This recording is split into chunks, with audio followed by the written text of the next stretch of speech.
Hello दोस्तों, हमें जब कोई भी प्रॉब्लम होती है या होने वाली होती है तो हमारे बॉडी में साइन एंड सिम्टम्स शो होने लगते हैं, जिसे देखकर हम प्रॉब्लम के बारे में जान सकते हैं। जैसे कि हमें फीवर होता है तो हमारा बॉडी टेम्परेचर हाई हो जाता है, और बॉडी टेम्परेचर हाई होता है तो हमारे बॉडी में खून की कमी हो जाती है तो हार्ट रेट बढ़ जाता है। तो ऐसे ही बहुत सारे वाइटल साइंस के बारे में हम बात करने वाले हैं। वाइटल साइंस हम क्यों चेक करते हैं, वाइटल साइंस चेक करने से हमें क्या लाभ होता है, तो हम सारा कुछ इस वीडियो में हम डिस्कस करने वाले हैं। सबसे पहले आता है vital science blood pressure. Blood pressure जो होता है वो हम चेक करते हैं स्फेग्नोमेनोमीटर से। स्फेग्नोमेनोमीटर से चेक करते हैं। इसमें दो तरीके से चेक करते हैं, एक होता है मरकरी से और हम एक डिजिटल मीटर से करते हैं। एक्चुअली जब हम मरकरी से चेक करते हैं तो स्टेथोस्कोप की ज़रूरत होती है, उसमें एक्सपीरियंस चाहिए होता है। और हम डिजिटल से जब हम चेक कर सकते हैं, इसमें कोई भी नॉर्मल पर्सन इसे चेक कर सकता है आसानी से। अब हम समझते हैं कि ब्लड प्रेशर होता क्या है। ब्लड प्रेशर जब हमारे आर्टरी में ब्लड की फ्लो होता है तो हमारे वॉल पे जो प्रेशर पड़ता है उसे हम ब्लड प्रेशर कहते हैं। सिंपल सी है, जब हम हमारे आर्टरी में ब्लड फ्लो होता है उसे ब्लड प्रेशर कहते हैं।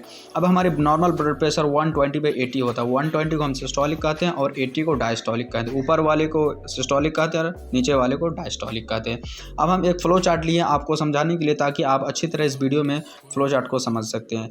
जब हमारे हार्ट रेट बढ़ जाता है यानी कि ब्लड प्रेशर बढ़ जाता है और कम होता है तो हमें क्या नुकसान पहुंचता है। सबसे पहले आता है ब्लड प्रेशर कैटेगरी में। आप देखिए नॉर्मल।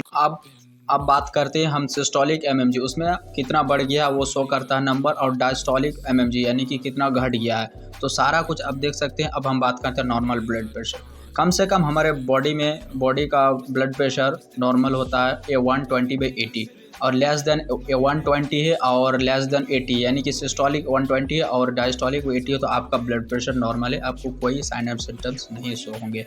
अब बात करते हैं एवोल्यूटेड। एवोल्यूटेड में क्या होता है, 120 से 129 यानी कि 120 के बढ़कर 129 या 30 हो जाता है, और लेस देन नीचे का डायस्टोलिक 80 ही रहता है तो आपका एवोल्यूटेड है, यानी कि आपका ब्लड प्रेशर थोड़ा हाई है।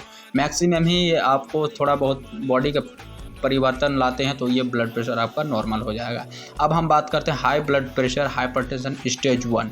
हाई ब्लड प्रेशर स्टेज 1 में क्या होता है, आपका ब्लड प्रेशर यानी कि 130 से 139 यानी कि 130 से लेके 139 तक जब पहुंच जाता है, और लेस देन 80 से लेके 89 यानी कि 80 से लेके 89 यानी 90 तक पहुंचता है, तो आपका ब्लड प्रेशर हाई है, यानी कि आपको डॉक्टर की सलाह लेना चाहिए, आपके बॉडी में परिवर्तन लाना चाहिए, ताकि आपको ब्लड प्रेशर का प्रॉब्लम ना हो, आप डॉक्टर को तुरंत मिले।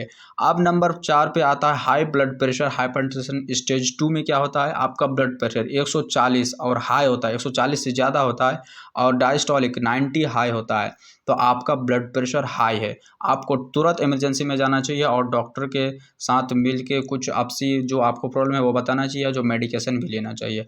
आप बात करते हैं नंबर 5 पे हाइपरटेंशन सर्कस, यानी कि आपका जो हायर देन 180 यानी कि आपका ब्लड प्रेशर 180 हो जाता है सिस्टोलिक, और डायस्टोलिक 120 हो जाता है, आपका हाइपरटेंशन बहुत यानी कि ब्लड प्रेशर बहुत हाई है, आपको क्रिटिकल सिचुएशन हो गया, आपको तुरंत डॉक्टर की सलाह लेना चाहिए और मेडिकेशन लेना चाहिए।